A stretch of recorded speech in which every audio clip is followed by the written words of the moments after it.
Olá, meu nome é Professor Michio Kaku. Desde o momento em que a humanidade olhou pela primeira vez para o céu noturno e compreendeu que aquelas luzes brilhantes não eram buracos numa abóbada celestial, mas sim sóis distantes, nós fomos consumidos por uma profunda e melancólica sensação de solidão. Para combater esse isolamento cósmico, a nossa cultura moderna, alimentada por décadas de ficção científica otimista, filmes de Hollywood e uma fé quase religiosa no progresso tecnológico, construiu uma narrativa reconfortante. Nós fomos ensinados a acreditar na grande fraternidade galáctica. Fomos condicionados a imaginar que o universo é uma vasta e iluminada academia de ciências, repleta de civilizações antigas e sábias, espécies benevolentes que superaram os seus instintos primitivos e que estão apenas esperando pacientemente que nós, a jovem e promissora humanidade, atinjamos a maturidade tecnológica para nos convidar para a mesa cósmica. Essa visão romântica transformou a busca por inteligência extraterrestre num projeto nobre, uma cruzada sagrada pela iluminação. Movidos por essa ingenuidade formidável e cega, nós cometemos o ato que pode muito bem ser classificado pelos historiadores do futuro, se houver algum, como o maior e mais irresponsável erro estratégico de toda a história biológica da Terra. Nós decidimos gritar na escuridão.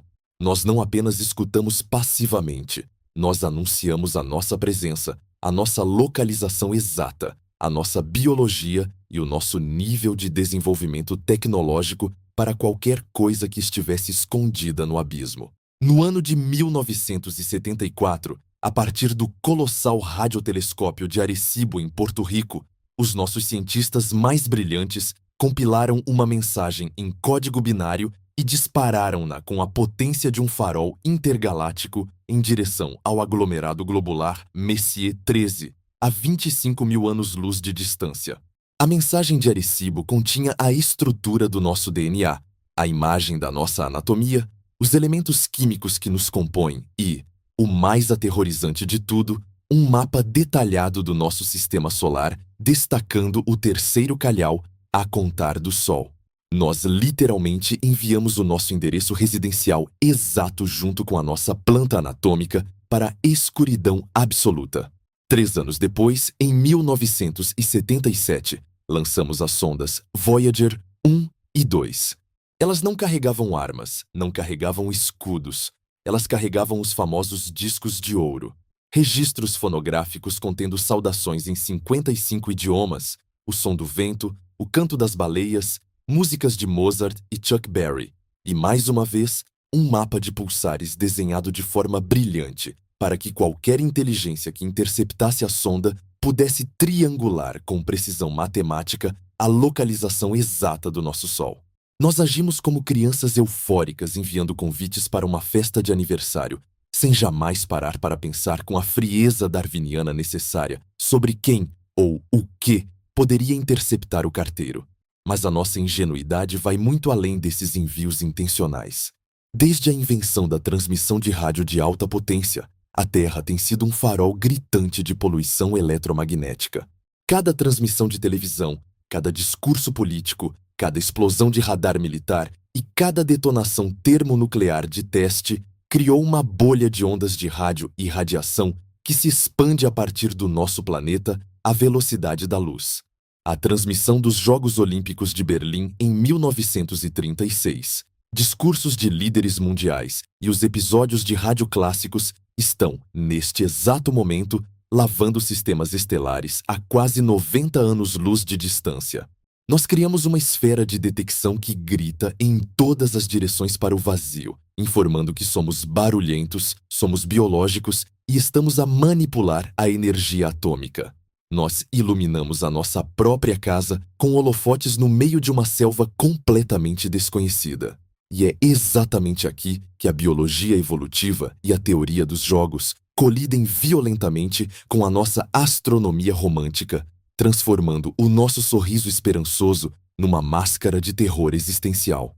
A suposição fundamental que embasa toda essa nossa atitude amigável é a ideia de que a inteligência avançada traz obrigatoriamente a moralidade pacífica. Nós assumimos que se uma civilização consegue construir naves interestelares e dominar a energia de estrelas, ela deve ter ultrapassado a guerra, a agressão e a necessidade de dominação. Mas de onde, em toda a nossa observação da natureza, nós tiramos essa ideia absurda?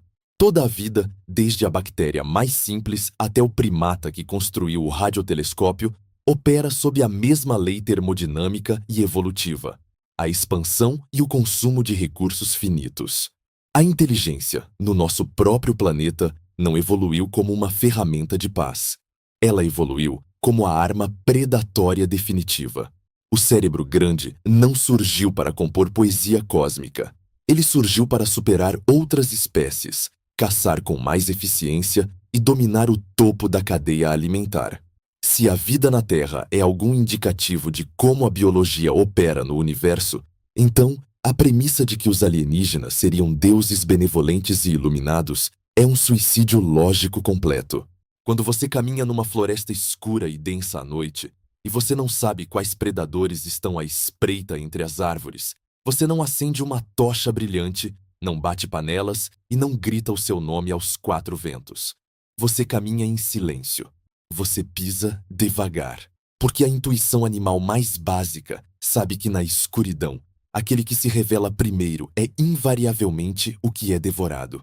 Nós fomos a criança que se perdeu na floresta cósmica e, em vez de nos escondermos sob a folhagem até entendermos as regras sombrias do ambiente, nós acendemos uma fogueira gigantesca e começamos a cantar o mais alto que podíamos.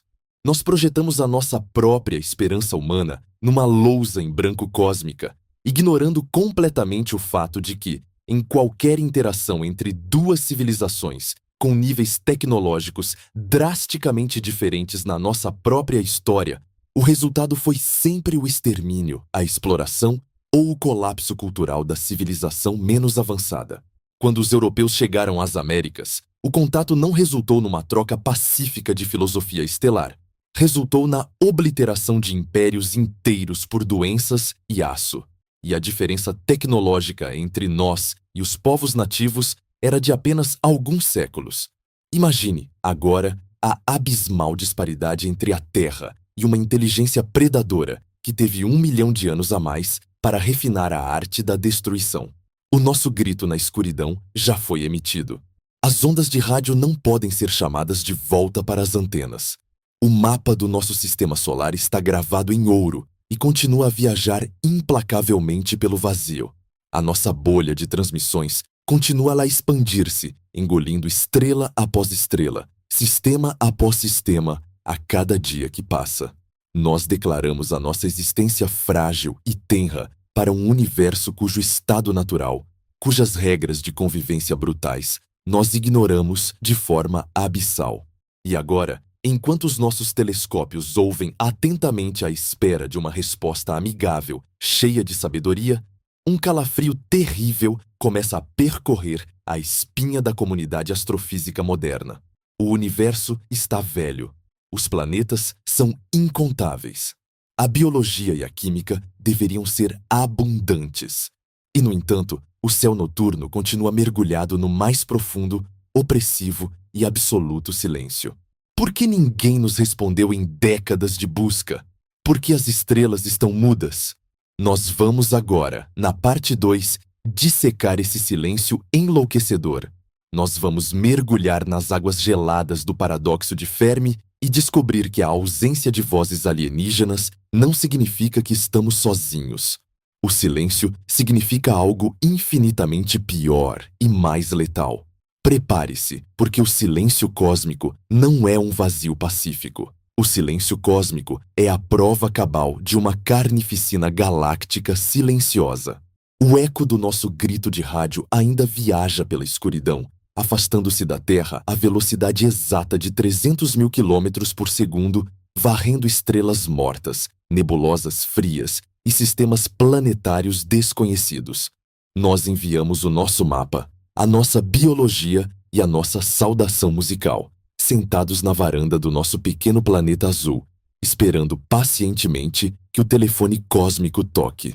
Nós fomos condicionados a acreditar que a falta de uma resposta imediata É apenas uma questão de tempo ou de distância. Afinal, o espaço é insondavelmente vasto. Mas quando os astrofísicos e os matemáticos se trancam nas suas salas e começam a colocar os números brutos e inflexíveis do universo no papel, a ilusão da espera pacífica desmorona e dá lugar a um terror estatístico e existencial de gelar o sangue. Para entender a verdadeira magnitude do pesadelo em que nos metemos, nós precisamos primeiro entender o tamanho do palco e, mais importante ainda, a idade dos atores que deveriam estar a atuar nele. Nós precisamos encarar a matemática esmagadora do paradoxo de Fermi, não como uma curiosidade acadêmica, mas como a cena de um crime galáctico gigantesco e inexplicável. Comece olhando para a nossa própria casa, a Via Láctea. A nossa galáxia não é especial. É apenas uma espiral barrada comum flutuando num universo que contém trilhões de outras galáxias. Mas, apenas dentro dos limites da Via Láctea, a gravidade e o tempo forjaram entre 100 bilhões e 400 bilhões de estrelas. Se você for o mais conservador e cético dos astrônomos e assumir que apenas uma fração minúscula dessas estrelas possui planetas rochosos orbitando na zona habitável, a distância perfeita onde a água não ferve nem congela, você ainda assim é esbofeteado com um número inegociável. Existem, no mínimo absoluto, cerca de 40 bilhões de planetas do tamanho da Terra com potencial biológico apenas na nossa galáxia. 40 bilhões de mundos onde a química do carbono e da água poderia ter se organizado em vida. Se a vida inteligente for um evento incrivelmente raro, um acidente cósmico que acontece em apenas um planeta a cada bilhão, ainda assim deveriam existir dezenas de civilizações alienígenas ativas dividindo a Via Láctea conosco neste exato milissegundo. A matemática dita que nós não deveríamos estar sozinhos. Nós deveríamos estar no meio de um bairro cósmico densamente povoado. E a equação torna-se infinitamente mais aterrorizante quando você introduz a variável implacável do tempo. O universo tem 13,8 bilhões de anos. O nosso sistema solar, a Terra e o próprio Sol têm apenas cerca de 4,5 bilhões de anos. Isso significa que o universo esteve a cozinhar, a formar estrelas e a criar planetas estáveis muito tempo antes do nosso berço sequer existir como poeira e gás. Imagine, apenas como um exercício de humildade biológica, um planeta com a mesma química da Terra, mas que se formou e gerou vida inteligente apenas 1 bilhão de anos antes de nós. 1 bilhão de anos não é nada na escala cosmológica. É um piscar de olhos do universo. Mas pense no que 1 bilhão de anos de vantagem tecnológica significa. Há apenas 100 anos, a humanidade andava a cavalo, morria de infecções simples e lutava guerras com espingardas de pólvora. Hoje, nós dividimos o átomo, editamos o DNA e temos sondas a sair do sistema solar. Isso aconteceu em apenas um século. Agora, extrapole essa taxa de crescimento de conhecimento e engenharia não para 100 anos, não para 1000 anos, mas para 1 milhão de anos, para 100 milhões de anos, para 1 bilhão de anos. Uma civilização com essa vantagem temporal não estaria apenas a usar rádios melhores ou foguetes mais rápidos. Eles operariam com leis da física que para nós seriam indistinguíveis de pura magia negra. Eles não seriam uma civilização planetária. Eles seriam uma civilização tipo 3 na escala de Kardashev, controlando a energia de bilhões de estrelas simultaneamente. E a física teórica e a engenharia provam que colonizar a galáxia inteira não é sequer um desafio tão grande para uma civilização com tempo suficiente. Nós já conhecemos o conceito matemático das sondas de von Neumann. Uma sonda de von Neumann é uma nave robótica autônoma que você envia para um sistema estelar vizinho. Quando ela lá chega, aterra num asteroide, minera os metais, constrói uma cópia exata de si mesma, abastece-se, e então as duas sondas voam para 2 novos sistemas estelares. Lá, elas replicam-se novamente, transformando-se em 4, depois 8, depois 16, num crescimento exponencial impiedoso. Se uma única civilização alienígena num canto qualquer da galáxia tivesse construído apenas uma dessas sondas mecânicas lentas, viajando a míseros 10% da velocidade da luz, a frota exponencial de robôs teria mapeado e visitado todos os cantos, todas as pedras e todos os planetas da Via Láctea em apenas alguns milhões de anos. A galáxia inteira deveria estar infestada, saturada, fervilhando de maquinário alienígena antigo, postos de escuta, infraestrutura cósmica e tráfego de comunicações. Nós deveríamos olhar para o céu com os nossos telescópios infravermelhos e ver a assinatura de calor colossal de esferas de Dyson. Megaestruturas englobando estrelas inteiras para drenar a sua energia. Nós deveríamos ver o universo modificado, domesticado, iluminado pela engenharia de deuses que vieram antes de nós. Mas em 1950, o físico Enrico Fermi estava caminhando para o almoço no Laboratório Nacional de Los Alamos, analisando exatamente esses números massivos, a probabilidade esmagadora da vida, o tempo profundo do cosmos, e ele parou abruptamente. Ele olhou para os seus colegas cientistas e fez a pergunta que viria a assombrar a astronomia para sempre. Onde está todo mundo? A contradição era paralisante. A matemática grita que a vida abundante é inevitável, que o Império Galáctico é inevitável. E, no entanto, quando apontamos as nossas antenas parabólicas gigantescas para a escuridão infinita, o que nós captamos? Absolutamente nada. Zero. O mais perfeito, estéril e sepulcral silêncio. Nós escaneamos os céus à procura de pulsos de laser, procuramos transmissões de rádio não naturais, procuramos anomalias no trânsito das estrelas que indicassem engenharia alienígena. Nas últimas 6 décadas do programa 7, a busca por inteligência extraterrestre, nós investimos bilhões de dólares e incontáveis horas de supercomputadores apenas para ouvir a respiração do universo. E a resposta é sempre o chiado estático da radiação de fundo em micro-ondas, o eco do Big Bang e a radiação morta de pulsares. Não há sinfonias de rádio, não há sinais de alerta, não há frotas de mineração nos nossos asteroides. O céu noturno está intocado, selvagem e assustadoramente vazio. Durante muito tempo, os cientistas tentaram curar a ansiedade gerada pelo paradoxo de Fermi com a pílula do grande filtro. Argumentava-se que talvez a transição da matéria inerte para a célula biológica fosse tão microscopicamente improvável que a Terra é, de fato, o único bilhete premiado na loteria cósmica. Ou, alternativamente, dizia-se que o filtro está à nossa frente, que qualquer civilização que descubra a energia nuclear e as redes de comunicação inevitavelmente se destrói num apocalipse suicida tribal muito antes de conseguir construir a sua primeira nave interestelar. Sob essa ótica complacente, o silêncio do universo é o silêncio de trilhões de túmulos de espécies que não conseguiram passar no teste de maturidade tecnológica.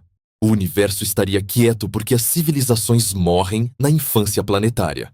É uma visão trágica, sem dúvida, mas é uma visão que nos permite dormir à noite, porque nos deixa com a esperança ilusória de que, se formos cuidadosos, nós poderemos ser a primeira e única espécie a sobreviver e a reinar sozinhos sobre a galáxia vazia. Mas a astrofísica e a sociologia modernas começaram a arrancar a crosta dessa ferida lógica, e o que estão a encontrar por baixo é uma resposta infinitamente mais maligna. A teoria do grande filtro interno possui uma falha estatística fatal. Ela exige uma taxa de falha de 100%. Exige que todas, absolutamente todas as bilhões de civilizações alienígenas que surgiram na história do universo tenham tropeçado e se exterminado sem exceção. Basta que apenas uma única espécie, num único planeta entre 40 bilhões, tenha tido a sabedoria de não se explodir, para que eles tivessem milhões de anos para se espalhar, construir a frota de sondas de von Neumann e encher o céu de barulho e luz. A estatística dita que é impossível que todos falhem. Alguém, algures, sobreviveu. Alguém muito mais velho, mais frio e mais inteligente do que nós está lá fora. A vida abundante está lá fora. Então, se eles não estão mortos e se a galáxia deveria estar saturada com a presença deles, por que não conseguimos ouvi-los? Porque o rádio está mudo. E é aqui que a ingenuidade da busca humana sofre a sua fratura exposta irreversível. A nossa biologia ensinou-nos a interpretar o silêncio de uma forma fatalmente errada. Nós, seres humanos no topo da cadeia alimentar terrestre, habituamo-nos a pensar no silêncio como sinônimo de ausência. Quando você entra numa sala e não ouve nada, o seu cérebro assume pacificamente que a sala está vazia. Mas a natureza possui outra definição para o silêncio, uma definição que está cravada no DNA de todas as presas e de todos os predadores noturnos. Pense no oceano profundo, a zona abissal, onde a luz do sol nunca toca. Lá embaixo, as criaturas não nadam com luzes de neon piscantes e não fazem barulho contínuo para anunciar a sua localização. A única vez que um peixe abissal usa a bioluminescência no escuro absoluto é para duas coisas muito específicas e letais: para atrair uma presa cega direto para suas mandíbulas ou, no milissegundo antes de ser mastigado, como um último e desesperado mecanismo de alarme. Na biologia da sobrevivência extrema, no deserto, na selva escura ou no fundo do mar, o silêncio nunca, jamais, significa que a floresta está vazia. O silêncio significa que a floresta está cheia, transbordando de vida feroz, atenta e faminta. O silêncio significa que todos os habitantes do ecossistema aprenderam, através da seleção natural implacável de banhos de sangue milenares, que qualquer criatura que faça barulho atrai a atenção de algo maior, mais rápido e infinitamente mais impiedoso. O silêncio não é a falta de vida. O silêncio é a mais sofisticada e universal técnica de sobrevivência que existe. É uma atitude ativa e desesperada de autopreservação. O universo não está em silêncio porque as civilizações estão mortas. O universo está em silêncio porque todas as civilizações que sobreviveram à sua infância tecnológica olharam para a física do cosmos, entenderam a brutalidade das leis da sobrevivência galáctica e tomaram uma decisão unânime, fria e aterrorizante. Elas decidiram calar a boca. Elas desligaram os seus radares de transmissão, esconderam as assinaturas térmicas dos seus reatores, camuflaram as suas esferas de Dyson e fundiram-se na radiação de fundo. O paradoxo de Fermi não é um mistério de ausência, é a evidência arrepiante de um estado de sítio cósmico invisível. Quando nós disparamos as mensagens de Arecibo, quando nós lançamos as sondas Voyager e iluminamos a nossa atmosfera com ondas de rádio e sinais de radar descontrolados de alta potência, nós não fomos os pioneiros corajosos de um clube iluminado de amizade científica interestelar. Nós fomos o filhote gordo, suculento e ignorante que tropeçou e caiu no meio do pior, mais silencioso e mais letal ecossistema do universo, e começou a berrar com toda a força dos seus pulmões. Nós somos a anomalia bizarra, a aberração ensurdecedora num cosmos que há bilhões de anos se adaptou a reprimir a própria respiração por medo de ser ouvido. E quando você entende a psicologia do silêncio, a próxima pergunta, a pergunta lógica que deveria nos paralisar de terror absoluto e fazer com que governos globais fechassem os radiotelescópios de transmissão imediatamente é: do que diabos uma civilização hiperavançada, capaz de dominar estrelas inteiras, estaria ativamente tentando se esconder na escuridão profunda? Se os deuses da galáxia têm medo suficiente para sussurrar, qual é a natureza do monstro que exige esse silêncio? Para encontrar a resposta, nós precisamos deixar a nossa intuição sociológica terrestre de lado e abraçar as regras de um jogo paranoico de escala estelar. Nós vamos agora, na parte 3, desmontar a psique da diplomacia alienígena.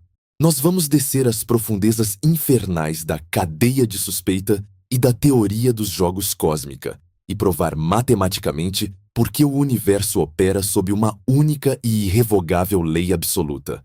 Uma lei que transforma o primeiro encontro entre duas espécies não num aperto de mãos, mas no extermínio automático, preventivo e impiedoso de uma delas.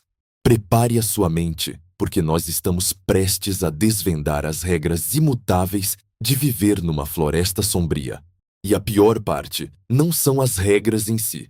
A pior parte é que nós acabamos de quebrar todas elas de uma só vez.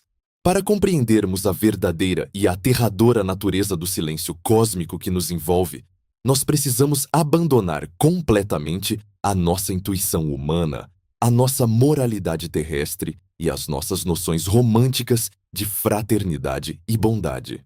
Nós precisamos abraçar a lógica fria, calculista e implacável da teoria dos jogos, aplicada a uma escala intergaláctica. O universo não é governado por leis da ética, dos direitos humanos ou da diplomacia interplanetária. Ele é governado pelas leis irrevogáveis da biologia evolutiva, da termodinâmica e da física relativística. Quando os astrofísicos e os teóricos começaram a analisar o paradoxo de Fermi através dessa lente brutal, eles deram origem a um novo e aterrorizante campo de estudo, a sociologia cósmica.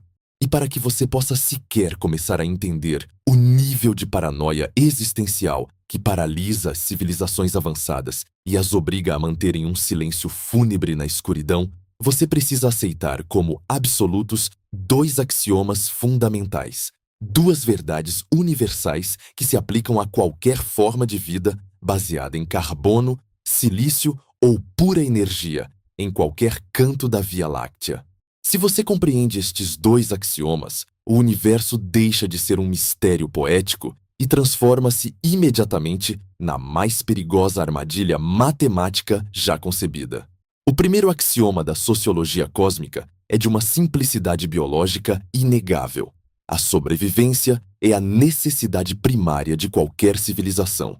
Antes da arte, antes da filosofia, antes da exploração pacífica e da compaixão, vem a necessidade absoluta de não ser extinto.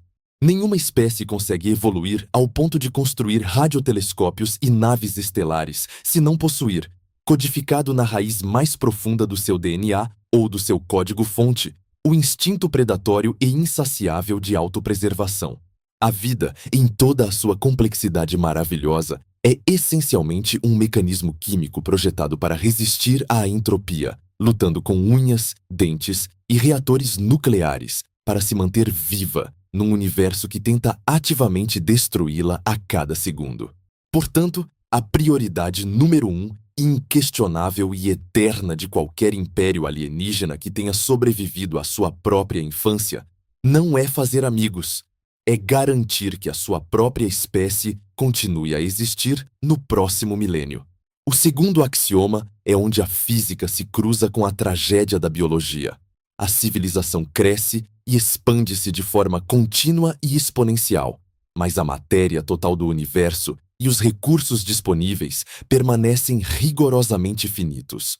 O universo pode até estar a expandir-se no espaço, mas a quantidade de átomos, a quantidade de energia estelar útil e a quantidade de planetas habitáveis não está a crescer. A biologia é uma força multiplicadora incansável. Uma única bactéria num frasco de nutrientes multiplica-se até consumir tudo e morrer afogada nos próprios resíduos. Uma civilização avançada opera sob o mesmo princípio, mas à escala galáctica. Eles precisarão de mais energia, de mais minérios, de mais esferas de Dyson e de mais sistemas solares para abrigar a sua população trilionária. Cedo ou tarde, inevitável e matematicamente, impérios em expansão irão chocar de frente uns com os outros na disputa sangrenta pelos recursos finitos do cosmos. Quando você junta o primeiro axioma, a necessidade desesperada de sobreviver, com o segundo axioma, a escassez inevitável de recursos num universo finito, você desenha o esboço de uma guerra eterna.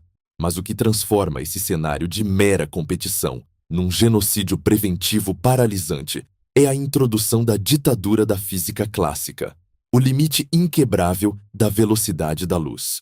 A velocidade da luz não é apenas a velocidade com que os fótons viajam. Ela é a velocidade máxima da causalidade, a velocidade máxima com a qual a informação pode atravessar o espaço. E é exatamente essa barreira cósmica que assassina brutalmente qualquer possibilidade de diplomacia interplanetária. Na Terra, se duas nações rivais entram em atrito, os seus líderes podem pegar no telefone, estabelecer uma linha de comunicação em tempo real, conversar, interpretar o tom de voz, construir tratados e tentar estabelecer a confiança mútua. A diplomacia humana exige a troca contínua e quase instantânea de informações. Mas imagine, agora, que os nossos radiotelescópios finalmente captam um sinal claro e inegável de uma civilização alienígena habitando um exoplaneta, a parcos 10 anos-luz de distância. 10 anos-luz é literalmente a porta ao lado em termos galácticos. Nós decidimos agir pacificamente e enviamos uma mensagem de rádio dizendo: "Nós viemos em paz." Essa mensagem levará exatos 10 anos para atravessar o abismo até chegar às antenas deles. Se eles decidirem responder no mesmo instante, dizendo: "Nós também viemos em paz," essa resposta levará mais 10 anos para voltar à Terra. São 20 anos de absoluto silêncio angustiante para uma única troca de olá. Você não pode ter diplomacia com um atraso de 2 décadas. Você não pode construir confiança, empatia ou tratados de não agressão num vácuo de informação tão colossal. A velocidade da luz isola as civilizações num escuro informacional profundo, forçando-as a tomar decisões de vida ou morte baseadas em suposições paranoicas. E é desse vácuo informacional, gerado pela barreira da luz, que nasce o conceito mais aterrorizante da teoria dos jogos cósmica, imortalizado na obra do escritor chinês Liu Cixin, A Cadeia de Suspeita. Para entender como essa cadeia funciona e como ela envenena qualquer interação galáctica, vamos colocar a humanidade na pele de um caçador e simular a descoberta daquele vizinho a 10 anos-luz de distância. Assim que detectamos o sinal deles, a nossa primeira pergunta sociológica, dita pelo axioma da sobrevivência, é: eles são uma civilização benevolente ou maliciosa? O otimista ingênuo dirá que devemos assumir que são benevolentes e fazer contato. Mas o realista frio, o matemático da sobrevivência, vai parar e analisar. Mesmo que nós, a humanidade, tenhamos a intenção mais pura e pacifista do universo, nós simplesmente não temos nenhuma garantia matemática de que os alienígenas compartilham dessa mesma moralidade pacifista. Eles evoluíram num ecossistema completamente diferente, sob pressões biológicas alienígenas. A bondade pode nem sequer ser um conceito neurológico no cérebro deles. Se nós assumirmos que eles são benevolentes e enviarmos a nossa localização e estivermos errados, o custo do nosso erro é o extermínio total da espécie humana. Mas a cadeia de suspeita mergulha muito mais fundo e de forma muito mais perversa na psicologia. Vamos supor que, por um milagre da probabilidade, a civilização alienígena seja de fato benevolente e não queira nos matar. O problema é que eles não sabem que nós sabemos que eles são benevolentes. E mais grave ainda, eles não têm como ter certeza se nós somos benevolentes. Eles estão a olhar para a Terra com a mesma paranoia que nós olhamos para eles. Eles pensarão: a civilização humana parece inofensiva agora, mas será que eles estão apenas a fingir serem pacíficos para nos atrair para uma armadilha? A espiral de desconfiança torna-se infinita, um labirinto mental sem saída. Mesmo que nós sejamos benevolentes e eles sejam benevolentes, e nós saibamos que eles são benevolentes, nós não podemos saber se eles sabem que nós sabemos que eles sabem que nós somos benevolentes. Com um atraso de 20 anos na comunicação, o cérebro das duas espécies entra num loop de retroalimentação de puro terror paranoico. A confiança é matematicamente inalcançável, porque a comunicação em tempo real é fisicamente impossível. E quando você está preso numa cadeia de suspeita inquebrável, onde não saber a intenção do outro equivale ao risco de ter o seu planeta natal vaporizado, a teoria dos jogos reduz o dilema do prisioneiro cósmico a uma única, lógica e brutal solução defensiva. A matemática da sobrevivência dita, com a frieza de uma equação de cálculo, que o custo de tentar ser amigo e estar errado é a morte absoluta da sua civilização. Por outro lado, o custo de atacar e destruir o seu vizinho anonimamente assim que você o detecta, sem fazer perguntas e sem avisos, é virtualmente zero, e isso garante a sua sobrevivência 100% das vezes. Numa galáxia moldada por essas regras, a benevolência não é apenas uma fraqueza, é uma falha fatal no seu software de evolução que será rapidamente corrigida pelas armas dos seus inimigos. A única jogada racional, o único movimento matematicamente seguro num universo onde você não pode confiar em ninguém é atirar primeiro e fazer perguntas aos escombros. Essa constatação avassaladora transforma a nossa compreensão da Via Láctea. O universo não é um palco vazio e não é um senado galáctico festivo. O universo é, na sua mais pura e terrível definição, uma floresta sombria. Imagine uma floresta negra, espessa, misteriosa e mergulhada na escuridão mais absoluta.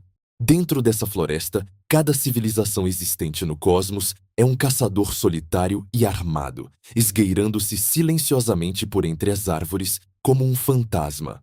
O caçador pisa devagar, controlando desesperadamente a própria respiração, evitando pisar em galhos secos, mascarando a sua assinatura térmica e mantendo os olhos arregalados, sondando o abismo escuro.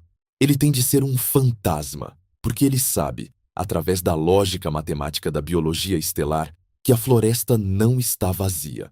A floresta está infestada de um número incontável de outros caçadores invisíveis, todos tão armados, assustados e furtivos quanto ele. Se, em algum momento de fraqueza, esse caçador acender um fósforo, ou gritar o próprio nome, ou tropeçar e fizer barulho, ele revelará a sua posição exata. E no milissegundo em que a posição dele for revelada, o que os outros caçadores invisíveis da floresta farão? Eles não se aproximarão com a lanterna ligada para perguntar se ele precisa de ajuda. Eles não assumirão que o barulho veio de um amigo. Devido à cadeia de suspeita, os outros caçadores assumirão automaticamente que o barulho é uma ameaça existencial. Eles levantarão os seus rifles nas sombras e dispararão cegamente contra a fonte do som. Na floresta sombria do universo, a exposição não leva ao contato diplomático. A exposição leva à eliminação imediata, anônima e impiedosa. A vida galáctica é uma gigantesca partida de esconde-esconde, onde o prêmio para o perdedor não é voltar para casa, mas a aniquilação total da sua espécie. É exatamente por isso que o paradoxo de Fermi tem a resposta que tem. É por isso que os nossos radiotelescópios só ouvem o silêncio congelante. Nós não estamos a ouvir impérios mortos. Nós estamos a ouvir 1 trilhão de impérios vivos, todos prendendo a respiração simultaneamente, aterrorizados demais para piscar, com os dedos nos gatilhos das suas armas de destruição em massa, rezando para que ninguém na escuridão os note. O silêncio é a ordem natural de um universo inteligente. E é sob esta perspectiva brutal, macabra e absolutamente racional da teoria da floresta sombria que a verdadeira dimensão da idiotice humana se revela. Lembra-se de quando discutimos as ondas de rádio e a mensagem de Arecibo? Nós fomos a criatura bizarra que acabou de nascer no chão úmido da floresta sombria, levantou-se, acendeu uma tocha olímpica e começou a berrar. Estou aqui! Este é o meu planeta! Somos feitos de carbono e água! A Terra é o único caçador idiota no bosque. Nós traímos a nossa localização para milhares de sistemas estelares ao nosso redor. O nosso grito ingênuo cortou o silêncio da galáxia como uma sirene de ataque aéreo. E se a teoria dos jogos cósmica for o algoritmo fundamental da sobrevivência galáctica, como a lógica estritamente nos prova que é, então o nosso fim não é uma possibilidade distante. O nosso fim já é uma equação resolvida nos computadores de mira de algum caçador silencioso nas estrelas. Mas a mente cética, ainda agarrada à esperança pacifista, poderia tentar criar uma última linha de defesa argumentando contra a crueldade dessa teoria. Alguém poderia perguntar, mas se os alienígenas são tão incrivelmente avançados, a ponto de serem deuses, por que eles se dariam ao trabalho e gastariam energia para exterminar a humanidade? Nós somos macacos subdesenvolvidos a brincar com foguetes químicos e painéis solares. Nós não somos uma ameaça para uma civilização do tipo 2 ou tipo 3.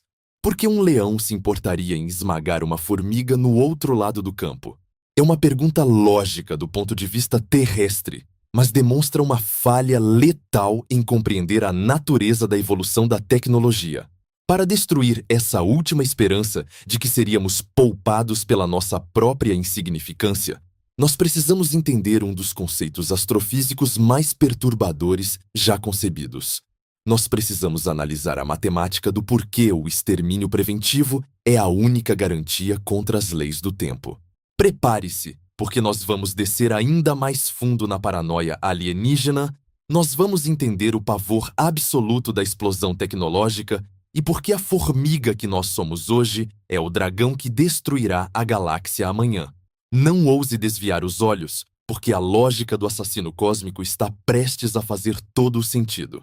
A mente humana, ainda desesperadamente agarrada aos contos de fadas da nossa própria importância e alimentada pelo egoísmo biológico da nossa espécie, possui uma última e frágil linha de defesa mental quando confrontada com o terror da floresta sombria e com a frieza implacável da teoria dos jogos cósmica. Quando nós somos forçados a admitir que as civilizações avançadas no universo são prováveis predadores paranoicos e silenciosos, nós tentamos encontrar conforto na nossa própria insignificância patética. Nós olhamos para os nossos frágeis foguetes químicos, para a nossa incapacidade de sequer pisar em Marte ou de resolver as nossas próprias guerras territoriais mesquinhas, e nós rimos com uma falsa sensação de segurança. A intuição terrestre diz-nos que não há motivo para pânico. O argumento consolador é incrivelmente simples e aparentemente lógico.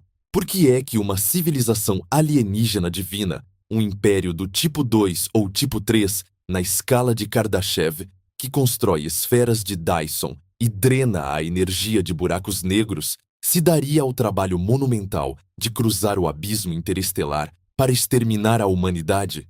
Nós somos, para eles, o exato equivalente de uma colônia de formigas cegas e primitivas rastejando sobre um grão de poeira cósmica. Quando um ser humano adulto está a caminhar por uma estrada e vê uma formiga, ele não para a sua vida, não convoca um conselho de guerra e não lança um ataque aéreo militar para aniquilar o inseto. Ele simplesmente o ignora, ou, no máximo, estuda-o com curiosidade distante. A nossa arrogância diz-nos que a nossa pequenez é o nosso melhor escudo protetor. Nós achamos que não valemos o custo do míssil cósmico. E é exatamente nesta premissa ilusória, nesta analogia ingênua e terrivelmente equivocada entre formigas e humanos, que reside a falha mais letal da nossa compreensão astrofísica. O universo não funciona como o pátio da sua casa, e as civilizações não são insetos estáticos. Para destruir esta última ilusão de segurança e compreender por que o extermínio preventivo é a única ação matemática possível e obrigatória na galáxia, nós precisamos introduzir a variável mais aterrorizante da sociologia cósmica, a explosão tecnológica. O erro fatal do pensamento humano é que o nosso cérebro evoluiu para compreender o tempo e o progresso de forma puramente linear. Nós olhamos para o passado e esperamos que o futuro se desdobre no mesmo ritmo constante e previsível. Mas a tecnologia, o conhecimento e a manipulação das leis da física não crescem numa linha reta pacata. Eles crescem de forma violenta, vertiginosa e estritamente exponencial. Olhe para o nosso próprio planeta azul e observe o ritmo do tempo profundo. Os dinossauros dominaram a Terra como superpredadores absolutos durante 160 milhões de anos. Uma vastidão de tempo quase incompreensível.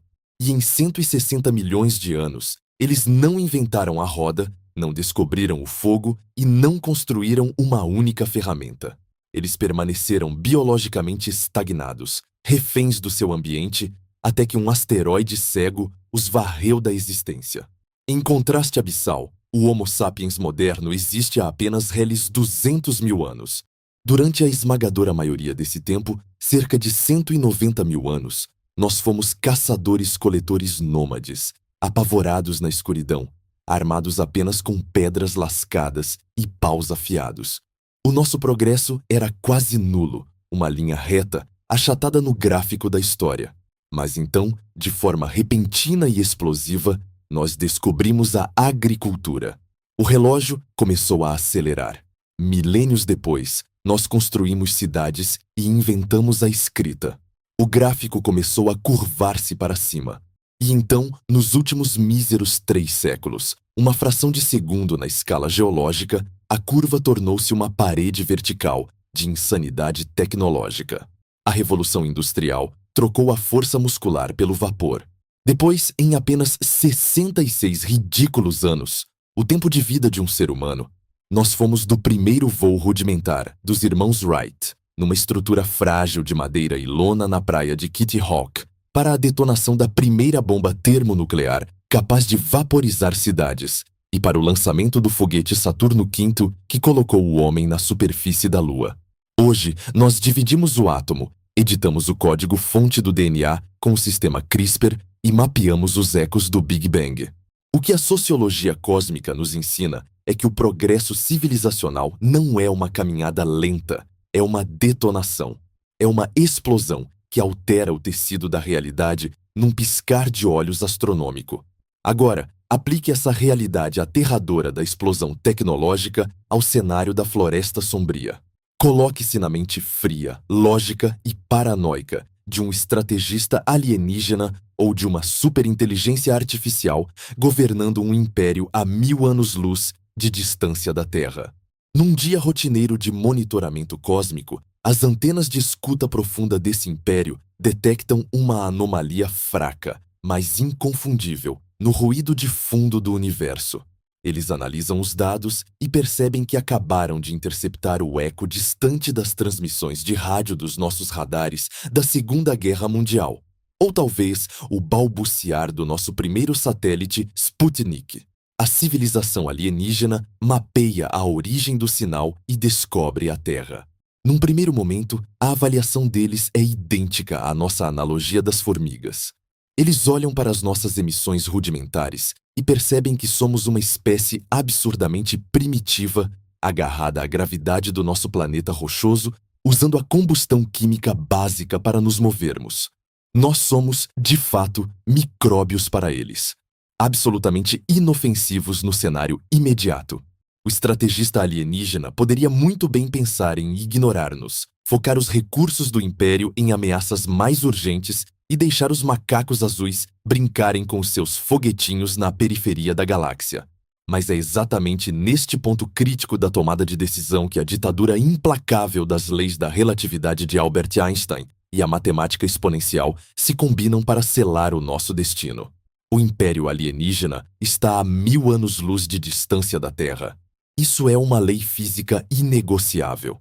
O rádio que eles acabaram de detectar, que prova a nossa existência, viajou à velocidade da luz durante 1000 anos pelo abismo espacial. Isso significa que eles não estão a olhar para a Terra como ela é hoje.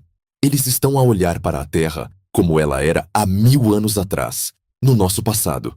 O sinal que eles julgam ser o nosso nível tecnológico atual é, na verdade, um fóssil informacional. A paranoia do estrategista desperta imediatamente. Ele não tem a menor ideia do que a humanidade fez ou de que tecnologias nós dominamos nesses 1000 anos de silêncio de rádio absoluto entre a emissão do sinal e o momento presente da detecção. Mas o terror verdadeiro, o pesadelo matemático que obriga o alienígena a agir, não é o tempo que já passou, é o tempo que ainda vai passar. Se o Império alienígena decidir que nós somos uma potencial ameaça e optar por enviar uma frota militar convencional para esmagar a Terra preventivamente, essa frota militar não viaja por magia.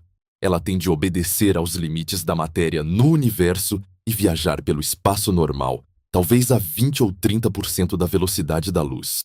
Numa velocidade incrivelmente otimista de 1/10 da velocidade da luz, a frota de guerra alienígena levará exatos 10.000 longos e tortuosos anos terrestres para atravessar o vácuo de 1000 anos-luz e chegar à órbita do nosso Sol.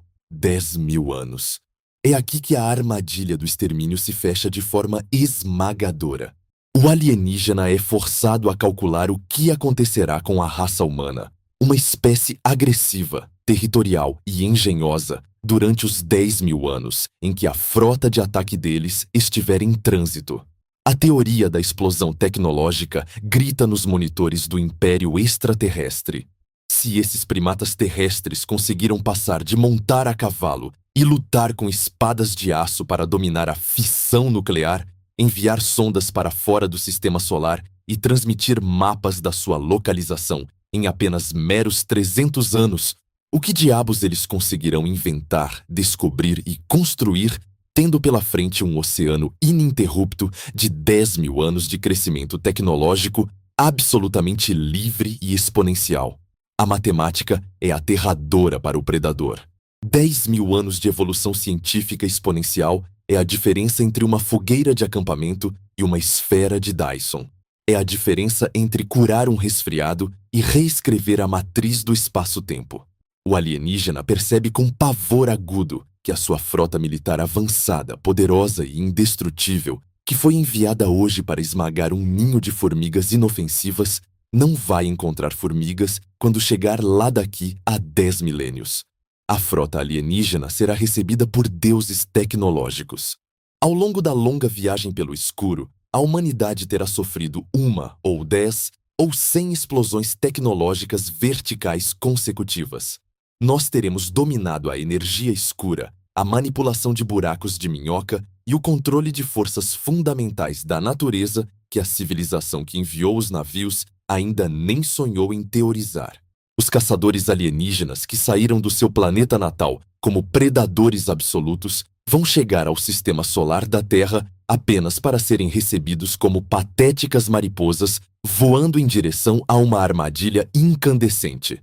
E a sua frota será aniquilada pelos humanos em segundos, sem esforço, com armas que desafiam a nossa atual compreensão da física. O estrategista da Floresta Sombria conclui então que a benevolência, ou mesmo a mera indiferença, não são opções de sobrevivência viáveis. A comunicação e a observação são igualmente suicidas. Se a civilização avançada tentar enviar uma sonda furtiva e silenciosa para monitorar o desenvolvimento da Terra antes de atacar, eles correm o risco monumental de que as nossas tecnologias de detecção em rápida evolução encontrem essa sonda no futuro. E no segundo em que a humanidade descobrir que está a ser vigiada por uma inteligência alienígena poderosa, nós teremos a prova irrefutável de que a galáxia é habitada e perigosa. O nosso ego terrestre irá colapsar. A humanidade irá unir-se movida pelo terror da extinção iminente e, impulsionados pela paranoia profunda de sermos presas de um império cósmico, a nossa explosão tecnológica não apenas continuará, ela irá hiperacelerar-se numa economia de guerra planetária total, dedicada exclusivamente ao desenvolvimento de escudos impenetráveis e de armas de destruição estelar massivas. Tentar observar os primatas da Terra é o mesmo que lhes entregar o roteiro da própria defesa e instigá-los a tornarem-se o monstro letal que se teme. O ato de observação ativa cria a ameaça que pretendia evitar. Estamos, portanto, de volta à implacável e gélida cadeia de suspeita, mas agora amplificada à enésima potência pela física do tempo e do espaço. Não importa o quão insignificante ou primitiva uma civilização alienígena pareça no exato momento em que você a detecta. A ignorância sobre o presente deles, o atraso temporal da luz e a certeza irrefutável de que eles passarão por explosões tecnológicas exponenciais no futuro garantem que aquela espécie fraca será invariavelmente uma ameaça de aniquilação formidável amanhã. O Império Alienígena, guiado pelo axioma fundamental e inegociável de que a sua própria sobrevivência é a única coisa que importa no universo, é forçado a uma conclusão lógica singular, inegociável e brutal. Você não pode dialogar com o perigo. Você não pode tolerar o risco do desenvolvimento futuro do seu vizinho e você, sob nenhuma hipótese, pode dar-lhes tempo de respirar. A única resposta matematicamente segura, ditada pela teoria dos jogos cósmica, para garantir que a sua civilização não será vaporizada daqui a 1 milhão de anos por ex-primatas que aprenderam a dobrar o espaço, é esmagá-los impiedosa e preventivamente no instante exato da primeira detecção. E o ponto mais angustiante desta equação sombria é a absoluta ausência de ódio ou de intenção maliciosa. Os filmes e a nossa própria projeção humana fazem-nos acreditar que a destruição da Terra seria um ato de conquista, de roubo de água ou de ódio por nós, humanos. A verdade fria do cosmos é que a nossa aniquilação seria terrivelmente banal. O ataque alienígena não é um castigo divino nem uma guerra emocional. É higiene galáctica pura e simples. É o extermínio sistemático, calculado e processual de um perigo futuro inaceitável. Quando você passa por um campo e percebe um minúsculo foco de incêndio na grama seca, você não negocia com o fogo e não sente ódio do fogo. Você apenas o pisa e o apaga até virar fumaça, única e exclusivamente porque se o deixar existir e crescer, a termodinâmica dita que mais cedo ou mais tarde ele irá incendiar a floresta inteira e queimar a sua própria casa. A Terra, transmitindo o rádio de Arecibo no meio da Via Láctea, não é um embaixador pacífico. Para o caçador silencioso e milenar escondido nas estrelas, a Terra é apenas uma perigosa faísca saltando sobre o feno seco da existência. Uma faísca que tem que ser pisada com extrema e imediata violência antes que se torne um incêndio incontrolável. Esta é a resposta final e de partir o coração para o paradoxo de Fermi. O céu noturno não é um tapete iluminado de impérios a expandir-se pacificamente, partilhando cultura e poesia. O universo está em profundo e absoluto silêncio porque o genocídio preventivo é a única política externa fisicamente lógica na galáxia. Cada estrela morta, cada ruído de estática e cada silêncio na frequência de rádio não são o produto de planetas ocos. São as cicatrizes invisíveis deixadas por leis tão duras e frias que congelam qualquer tentativa de comunicação antes mesmo que as sílabas saiam das antenas emissoras. O silêncio é o resultado de uma galáxia cheia de superpredadores letalmente armados, infinitamente paranoicos, varrendo o cosmos em busca da menor anomalia ruidosa que anuncie um jovem e tolo desafiante a brincar com tecnologias radioativas. O fato perturbador de a Terra ainda não ter sido carbonizada e de você estar vivo a ouvir estas palavras não é, em absoluto, uma prova reconfortante de que o universo está vazio ou de que a teoria da floresta sombria está errada. É a prova angustiante da distância esmagadora. É a prova de que a bala exata disparada contra o nosso sistema solar, calculada e enviada no minuto exato em que a luz da nossa primeira detonação nuclear atravessou o véu do espaço profundo, está a viajar através do vácuo neste exato momento e simplesmente ainda não teve tempo hábil para bater a nossa porta cósmica. Mas se nós já condenamos a nossa espécie através da ignorância do rádio, e se a matemática do extermínio preventivo exige a nossa eliminação imediata, uma enorme questão técnica levanta-se no horizonte escuro, desafiando a nossa compreensão de como o assassinato interestelar funcionaria na prática.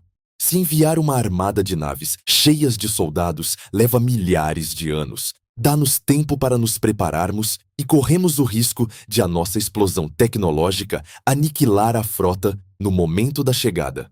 Se invadir a Terra é perigoso demais para o invasor.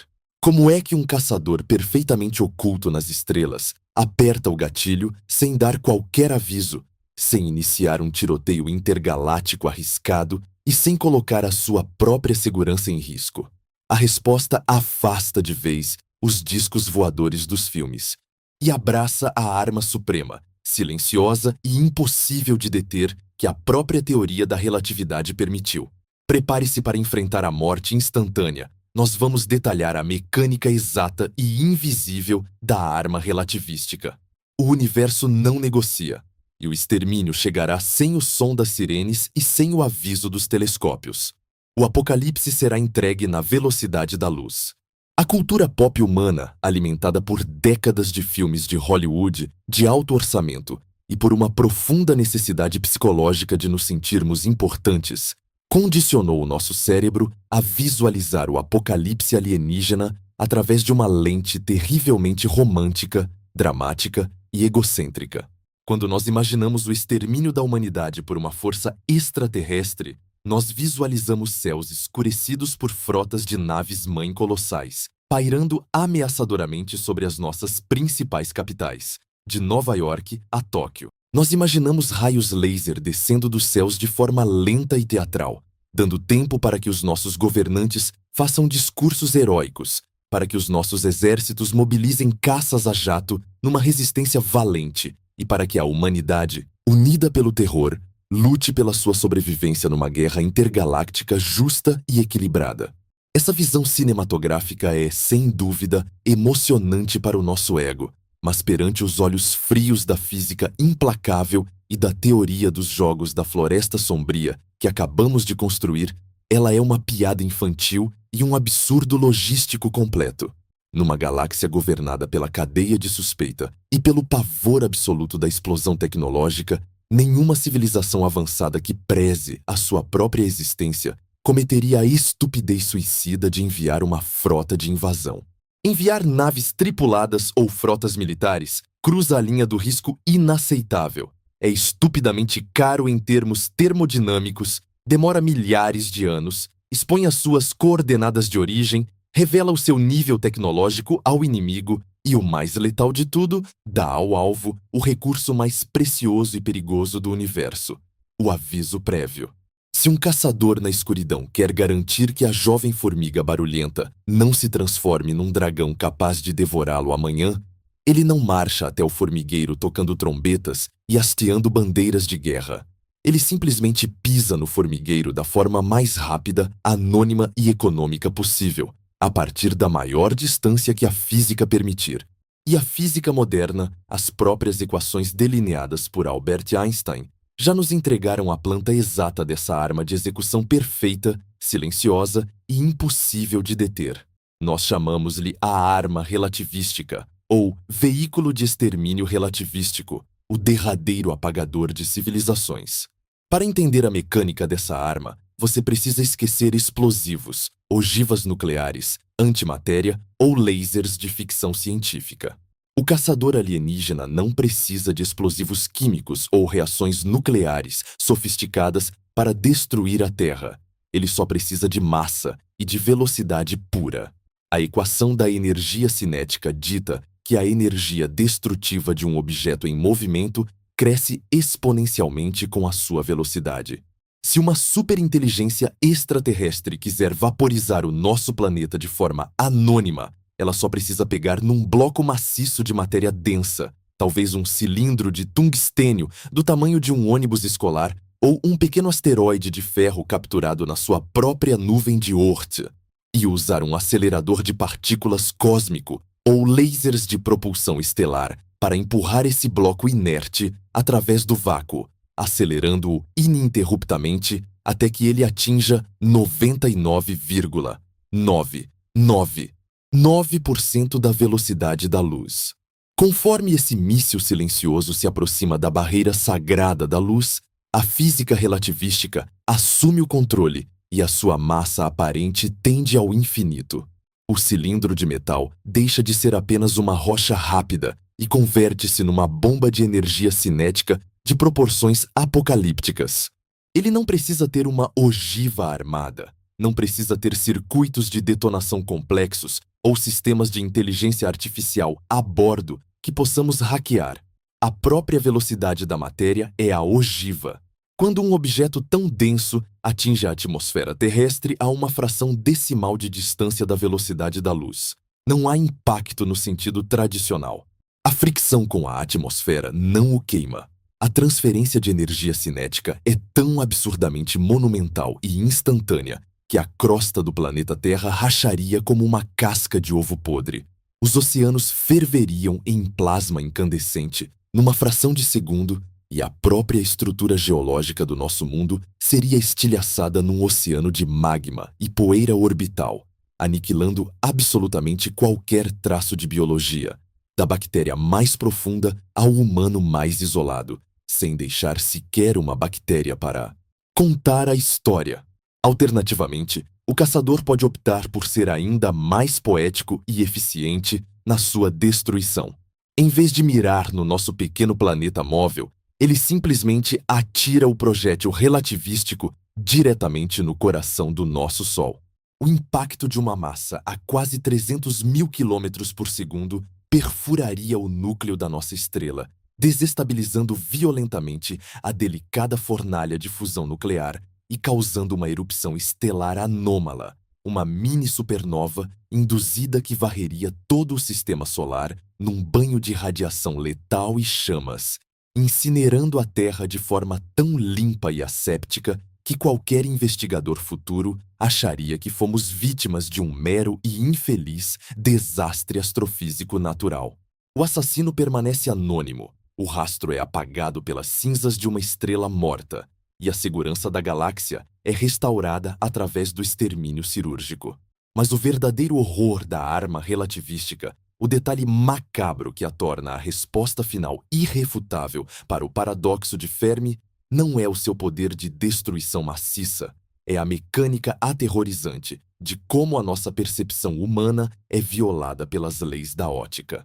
O motivo pelo qual as defesas terrestres seriam absolutamente inúteis não é porque não teríamos armas fortes o suficiente para interceptar o projétil, mas porque nós estaríamos neurologicamente cegos para a nossa própria execução, até o exato milissegundo em que as nossas retinas fossem vaporizadas. No nosso universo, a informação, a imagem e o aviso de qualquer evento não podem viajar mais rápido do que a própria luz. A luz é a mensageira da realidade. Se um atirador de elite dispara uma bala supersônica contra você na Terra, a bala viaja mais rápido do que o som do disparo.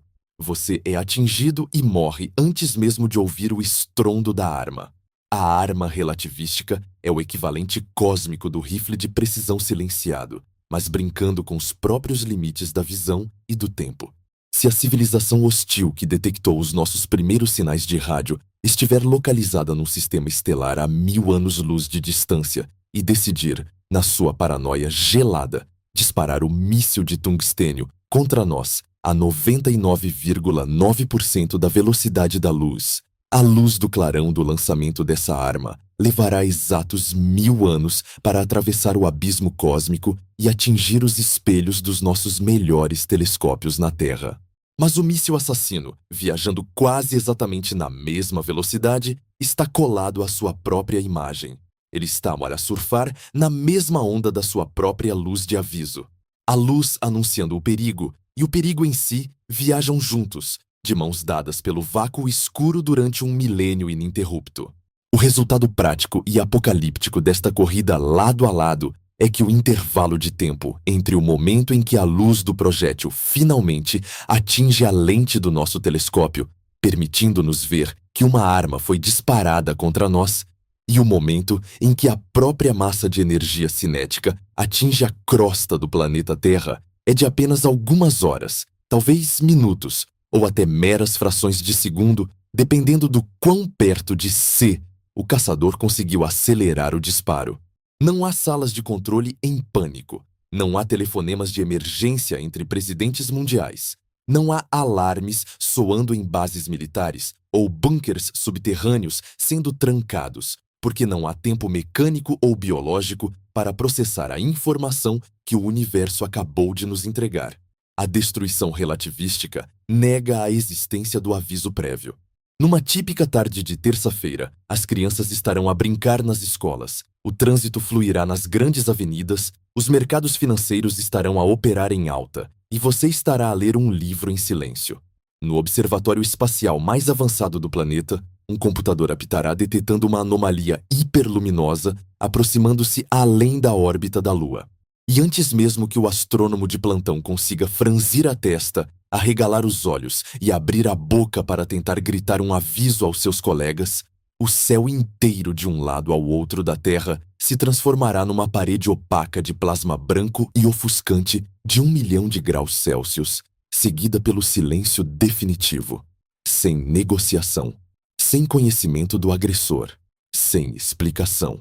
Você deixa de existir no exato segundo em que descobre que não está sozinho. A limpeza é silenciosa, econômica e matematicamente garantida. E quando você compreende a crueza cirúrgica desse mecanismo de eliminação, a ilusão humana da exploração espacial quebra-se como um espelho sob uma marreta de chumbo. Nós olhamos para a vastidão estrelada e achávamos romântico enviar transmissões de rádio em todas as direções, esperando que um império divino nos enviasse um manual de como curar doenças e dominar a energia limpa. Mas a teoria dos jogos cósmica e as leis da física da relatividade sussurram de volta que a única coisa que as nossas transmissões provocaram foi o fornecimento gratuito e irresponsável das nossas coordenadas balísticas exatas para atiradores de elite que vivem no escuro.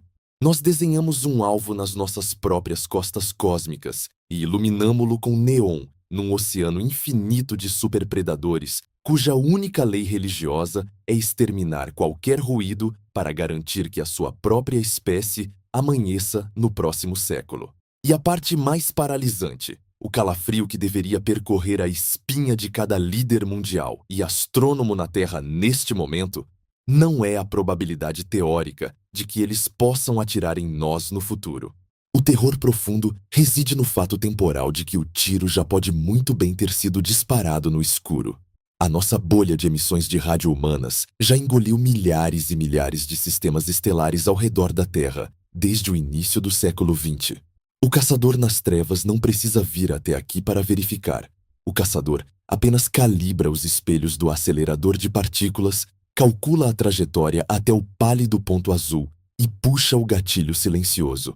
A bala relativística pode estar neste exato instante a cruzar a borda gelada do nosso sistema solar interior, rasgando o vácuo além da órbita de Netuno, mascarada pela própria escuridão do vazio que a cerca e perseguida de perto pela sua própria luz de advertência, preparando-se para descarregar o apagão cósmico nas nossas cabeças nas próximas horas, sem que tenhamos a mais remota chance de a desviar.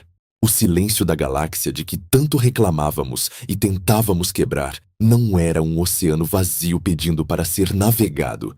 Era a quietude ofegante de um matadouro infinito onde nós decidimos ser o animal que berra e chama o açougueiro. O contato alienígena que tanto sonhamos não descerá em forma de diplomatas iluminados com naves majestosas a posar para as nossas câmeras. Ele descerá como a morte matemática pura, entregue à velocidade da luz. E agora, tendo compreendido a total impossibilidade de sobrevivência na presença de outras inteligências neste jogo macabro, nós precisamos fechar as portas desta investigação e encarar o que a teoria da Floresta Sombria significa para a existência patética e isolada da humanidade. Vamos descer diretamente à parte 6. Conclusão: os caçadores na escuridão e amarrar todas as pontas do nosso grito fútil para as estrelas.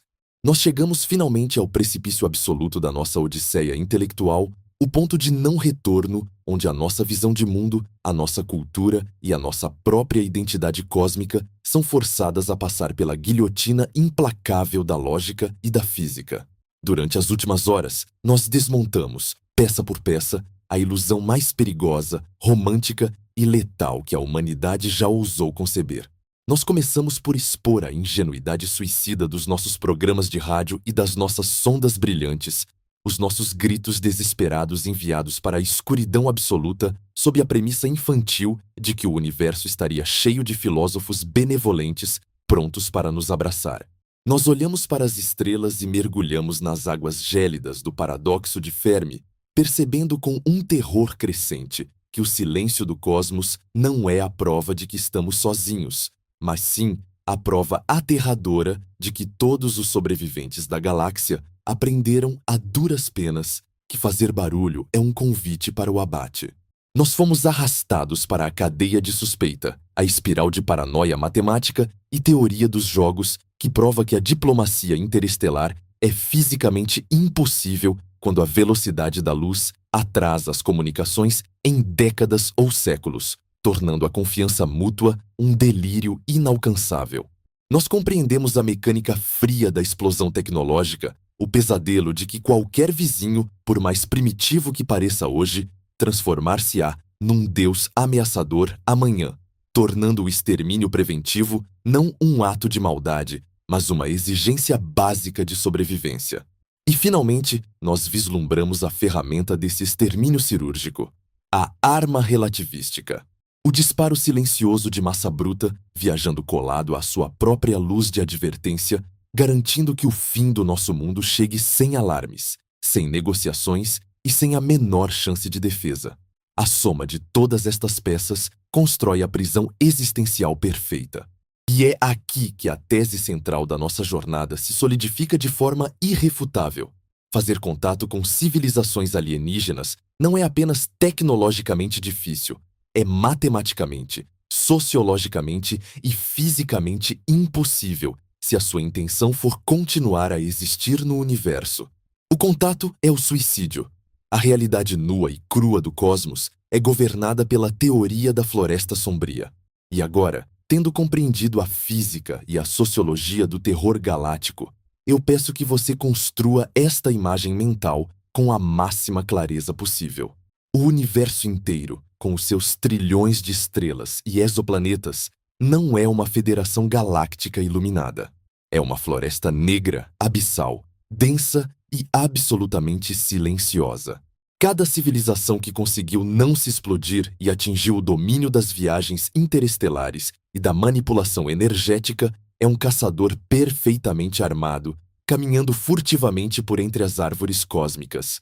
Esse caçador veste uma camuflagem de tecnologia furtiva, silencia as suas emissões de rádio e controla a respiração dos seus próprios reatores nucleares.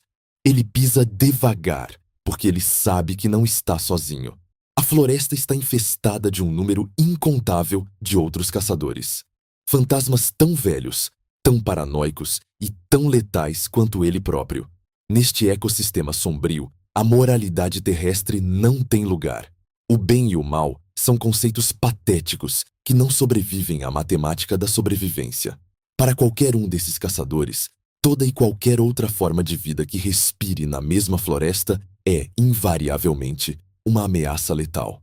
Um demônio letal. E o que acontece quando um caçador, patrulhando no escuro, de repente vê uma faísca ou escuta o estalar de um galho seco provocado por outra criatura? Ele não grita "Olá".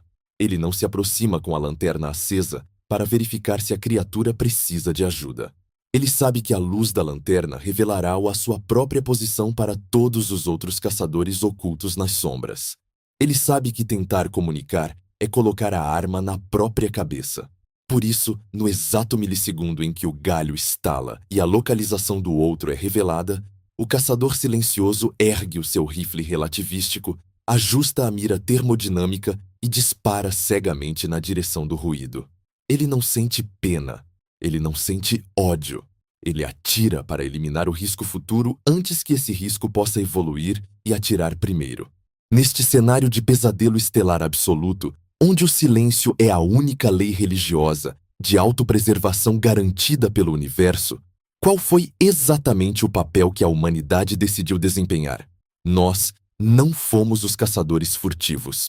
Nós fomos o filhote de animal dócil, ignorante e barulhento que nasceu no meio das folhagens secas. E, em vez de se encolher no ninho tentando entender as regras da floresta, levantou-se alegremente, acendeu uma fogueira gigantesca, pegou num megafone e começou a gritar aos quatro ventos: "Nós estamos aqui! A terra é linda! O nosso sol é amarelo e hospitaleiro! Nós somos feitos de carne! Dominamos a fissão nuclear rudimentar e ainda não temos nenhum sistema de defesa planetária ativo. A ingenuidade da nossa busca por inteligência extraterrestre é a mais profunda tragédia cósmica da história humana. Nós projetamos a nossa necessidade psicológica de não nos sentirmos sozinhos num universo que premia o isolamento com a vida e pune a extroversão com a morte anônima. Quando os engenheiros da NASA compilaram as gravações do vento, o choro de um bebê e as coordenadas tridimensionais do nosso sistema solar no disco de ouro das sondas Voyager, Eles acreditavam estar a atirar uma garrafa com uma mensagem pacífica para o oceano cósmico. Na realidade da sociologia galáctica, eles estavam a amarrar um farol de localização a um pedaço de carne sangrenta e a atirá-lo para um tanque fervilhante de tubarões brancos geneticamente modificados, que passaram os últimos bilhões de anos a aprender a estilhaçar mundos inteiros. A busca ativa por alienígenas, os projetos de mensagens enviadas para o espaço profundo, conhecidos como METI, não são expedições científicas corajosas. São, pela pura frieza da matemática do extermínio, atos de traição planetária de altíssima traição. Cada pulso de radar de alta potência direcionado às estrelas foi uma partida de roleta russa, onde nós encostamos o cano invisível do universo na têmpora de cada ser humano vivo e puxamos o gatilho, rezando para que a câmara da arma estivesse vazia. A impossibilidade de contato é, portanto, o derradeiro e o mais assustador, grande filtro que a nossa civilização terá de enfrentar. Não é que nós não consigamos construir rádio forte o suficiente ou naves rápidas o suficiente. É que a própria infraestrutura da realidade dita que qualquer espécie que atinja o nível tecnológico para dizer olá será invariavelmente silenciada à força se tentar fazê-lo. O isolamento cósmico que nos causa tanta melancolia existencial é, na verdade, o nosso mais sagrado, espesso e inestimável escudo protetor. Nós estamos vivos, respirando e prosperando na superfície deste pequeno planeta de oxigênio, puramente porque nós moramos nos subúrbios esquecidos de uma galáxia vasta e porque as nossas ondas de rádio, a nossa fogueira cósmica, apesar de viajar à velocidade da luz há quase um século, ainda só cobriu uma bolha insignificante de pouco mais de 100 anos-luz de raio. Num oceano galáctico de 100 mil anos-luz de diâmetro, nós somos apenas um pequeno fósforo aceso muito longe no horizonte. Mas a luz desse fósforo está a viajar sem parar. A nossa bolha de informação está a expandir-se a cada segundo, banhando estrelas vizinhas, sistemas exoplanetários e potenciais telescópios de potências alienígenas. A informação do nosso mapa de Arecibo não se dissipa, ela viaja intocada pelo vácuo. E o problema de acender um fósforo numa floresta completamente escura não é o tamanho da chama, mas o fato inegável de que qualquer coisa viva, que tenha olhos e que esteja a prestar atenção, será atraída pela luz. Se os predadores antigos da Via Láctea tiverem constelações de sondas espiãs e buracos negros escravizados a funcionar como lentes amplificadoras espalhadas pela galáxia, a nossa fogueira infantil será notada. E como exploramos com as armas relativísticas, se eles já a viram, a sentença de morte matemática já foi pronunciada. O projétil de tungstênio, a bala que aniquilará a biologia terrestre e encerrará a experiência humana num milissegundo de plasma incandescente, já pode estar fisicamente a cruzar o meio do caminho entre a arma deles e a nossa crosta terrestre. O gatilho pode já ter sido puxado num passado distante, ditado pelas engrenagens frias da velocidade da luz, e nós estamos apenas a viver a sobrevida mecânica de alvos que ainda não receberam a correspondência letal. Esta é a demolição completa da narrativa espacial e a fundação do pavor cósmico moderno. Como é que você pode voltar a olhar para o céu noturno depois de processar essa lógica inquebrável? Aquele pálio deslumbrante, cravejado de diamantes brilhantes e constelações poéticas que os nossos antepassados adoravam como a morada de deuses protetores, não é um teto protetor. É a abóbada de um coliseu implacável, infinito e silencioso. Quando você sair de casa à noite, inclinar a cabeça para trás e fixar os seus olhos num ponto escuro entre as estrelas distantes, não sinta a falsa paz que a televisão lhe tentou vender. Sinta o peso da paranoia biológica. Sinta a textura aterrorizante da floresta sombria. Você está a olhar diretamente para as linhas de tiro cruzado de um campo minado que se estende por bilhões de anos-luz. O silêncio estático e gelado do espaço profundo não é um convite sereno para a exploração da nossa espécie. É a evidência arqueológica e matemática de trilhões de cadáveres cósmicos. É a demonstração do princípio evolutivo absoluto de que a discrição é a única magia que mantém as civilizações intactas. Os vencedores do jogo galáctico não são aqueles que constroem as naves mais brilhantes ou que disparam os faróis mais fortes. Os grandes vencedores, os sobreviventes milenares e senhores do tempo, são aqueles que dominaram a arte sublime, sombria e covarde de se fingirem de mortos na escuridão perante os olhos dos outros deuses. Diante do abismo da teoria dos jogos cósmica e da física relativística, a humanidade é forçada a encarar um ultimato de amadurecimento súbito. O universo ordenou, através do seu silêncio absoluto, a mais dura das leis. Cresçam ou morram. Nós precisamos parar imediatamente de gritar na floresta como crianças assustadas à procura de atenção paterna de raças superiores. A nossa sobrevivência de longo prazo não depende de fazermos amigos no espaço sideral, porque no espaço sideral não há amigos. Há apenas competidores pela matéria bariônica, caçadores amarrados pela cadeia de suspeita e supercomputadores calculando rotas de extermínio preventivo. O nosso desafio não é decifrar sinais de rádio alienígenas. O nosso desafio é camuflar a nossa presença. É esconder a nossa casa, reduzir as nossas emissões eletromagnéticas e focar toda a nossa capacidade intelectual, todo o nosso orçamento científico e toda a nossa engenharia em resolver as falhas catastróficas da nossa própria gaiola gravitacional, a Terra. Nós não fomos convidados para a festa cósmica. O universo colocou a vida inteligente em quarentena mútua e isolada. E se nós tivermos a sorte astronômica de não termos sido notados ainda, o melhor presente que o cosmos nos pode dar é continuar a não olhar na nossa direção. Que permaneçamos pequenos, invisíveis e calados sob a pálida luz do nosso Sol, porque no exato segundo em que o primeiro alienígena levantar os olhos e bater à nossa porta, não haverá troca de presentes.